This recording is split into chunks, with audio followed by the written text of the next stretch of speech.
Do you think that most of the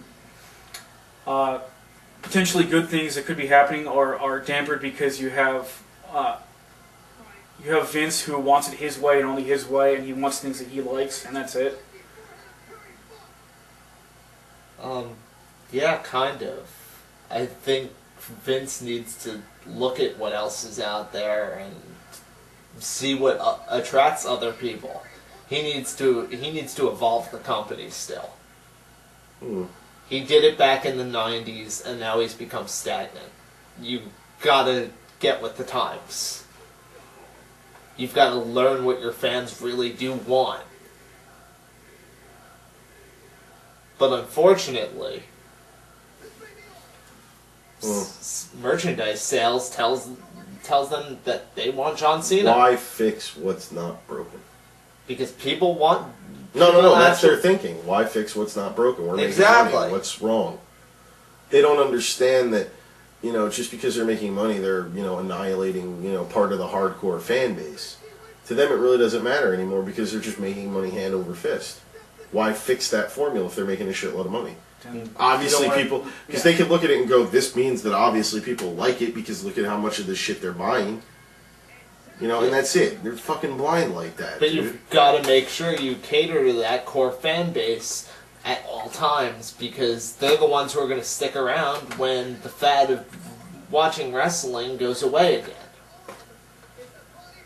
Because which I hope it does, and I hope it does soon. They don't want to take risks like that. I hope to God it does. I hope to God it does soon, so that way it can get back to fucking where they actually have to reinvent themselves, so cool shit will happen again.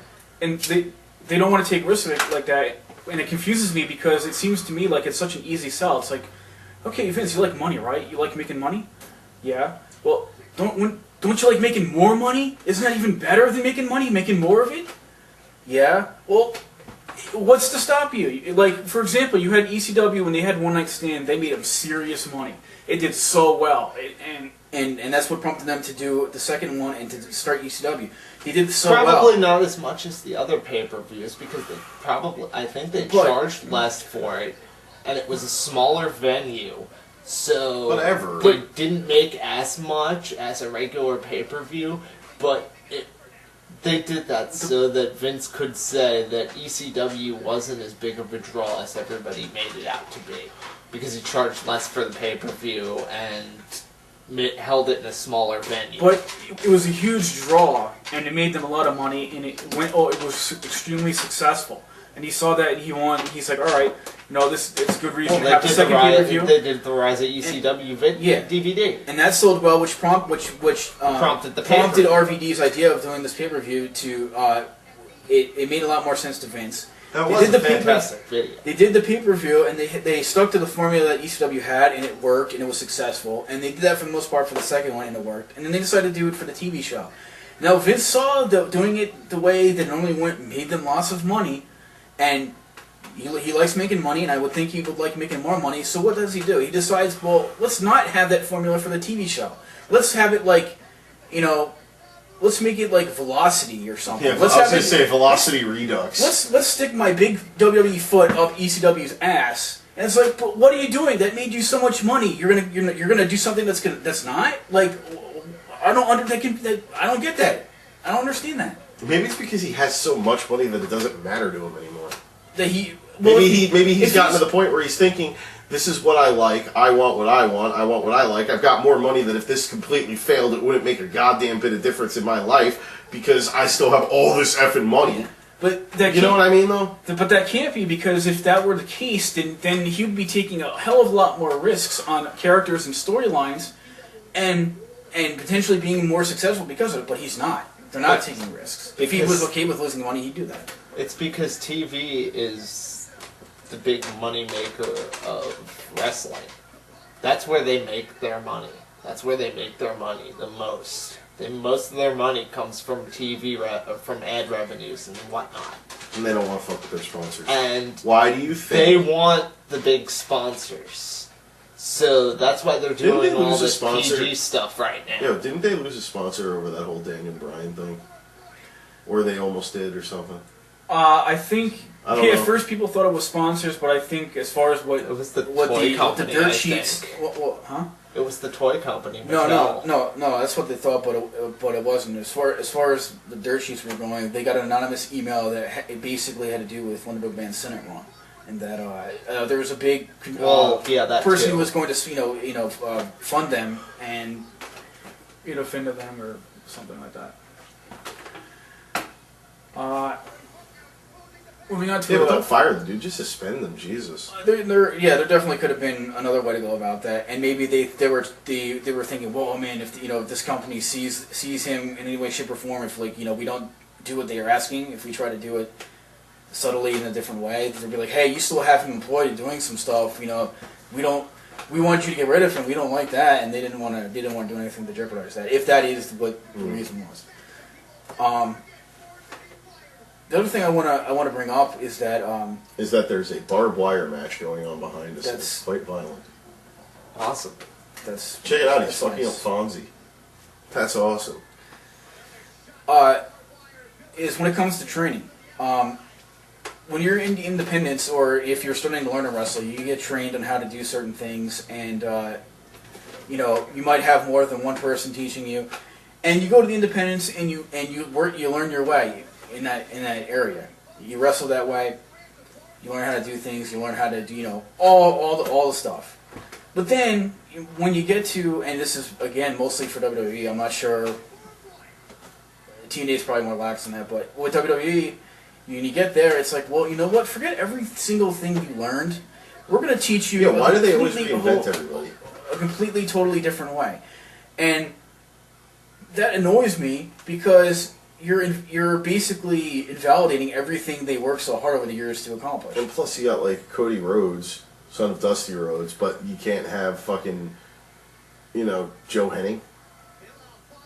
Call him Joey Henning or something. I don't know. But you can't use his real name. At least Or you give him a different first name, but you let him keep the last one. Well, at least they attempted to explain it away. I'll give them credit for that.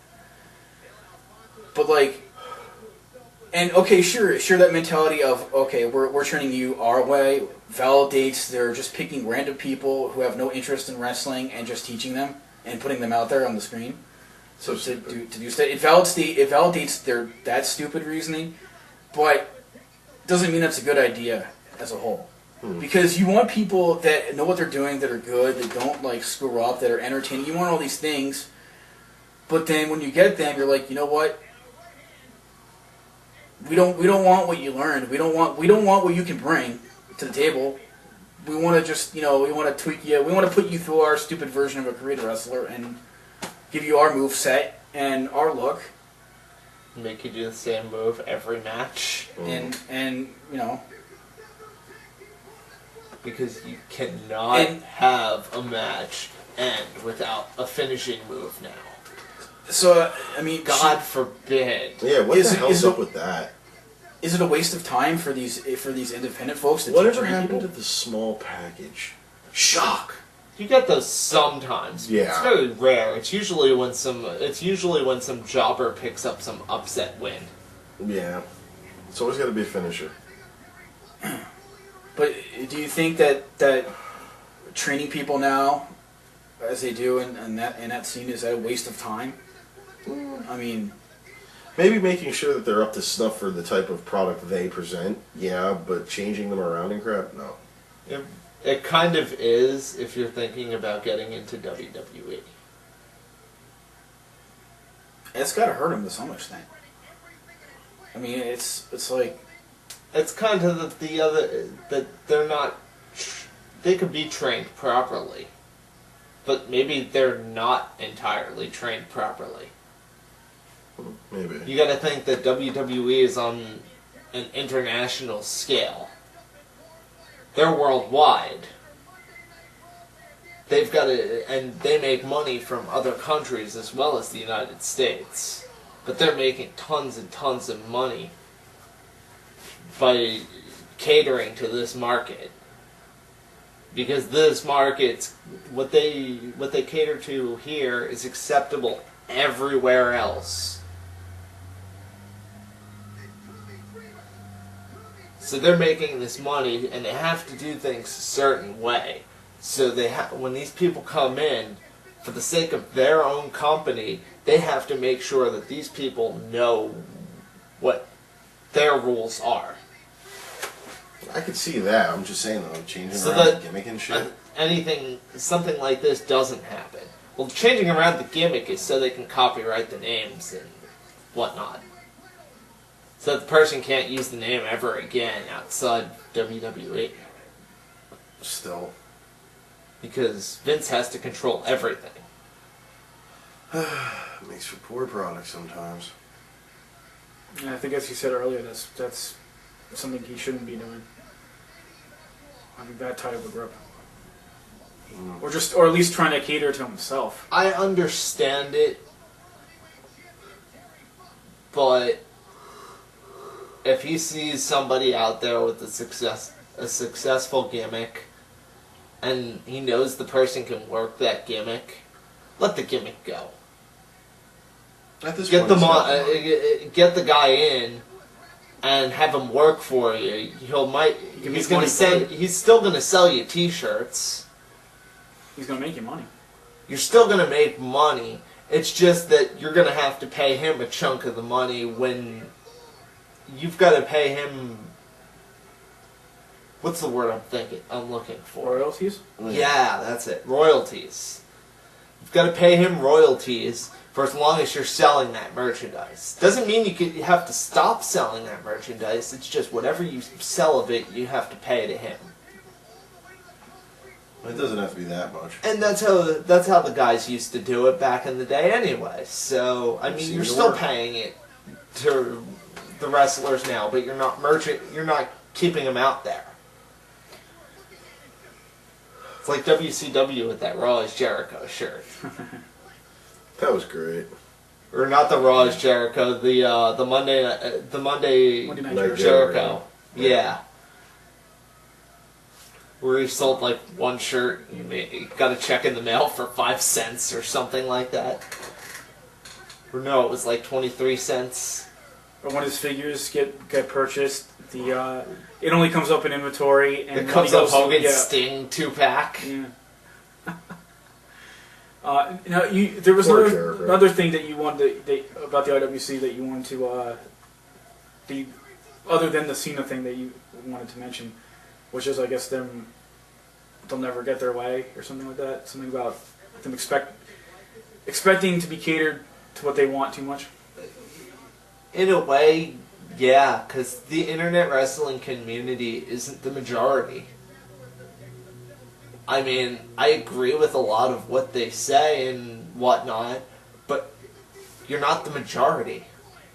The majority are the people who are sitting in the stands all the time. The casual fans, they're the majority still. We're not going to get our way until they go away. And they're not going away right now. So you might as well just deal with it. Once they're gone, which, give it a few years, people will grow out of it, people will grow tired of wrestling, and we'll be the hardcore fans. We'll be the ones that they're catering to. And then those people will come back and will get ignored, and then we'll get catered to again. Vicious cycle. That's the way wrestling works. Very vicious cycle. Now, I know we've been talking about WWE quite a lot so far, but let's change direction and go over to the other side of the fence here and talk about TNA.